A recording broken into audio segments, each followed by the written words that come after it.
Okay. You need one of these. Set up your drill so it's going clockwise. Otherwise you'll actually undo this and it'll fall apart, which is quite alarming when you're in the middle. Squeeze them together. Put them in here, about halfway down.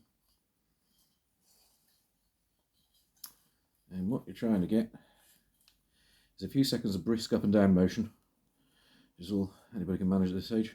Right.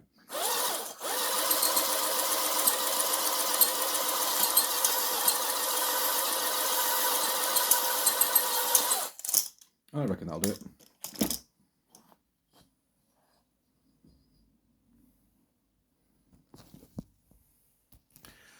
And there was a little bit of crisscrossiness on it, but also a little bit of glaze as well.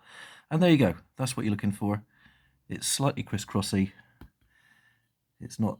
It does look like concentric lines through the camera lens, but the up and down movement. What that does. Let's compare it. Again, this one was done not long ago, but it is quite smooth. Yeah. Can't focus. The reason why you do this is new piston rings.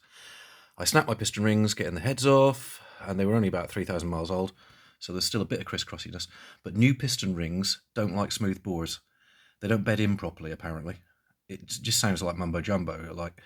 But if you put this crisscrossy thing in, and this is a drill attachment for honing barrels, it will cost you, say, 15 quid, $20. And if you just run this up and down, like you saw me do there, I've no engineering experience. I was very apprehensive the first time I did it. But the thing you've got to watch for, apparently, is not letting them come out the other end and catch on there. Sorry, not pointing in the right direction.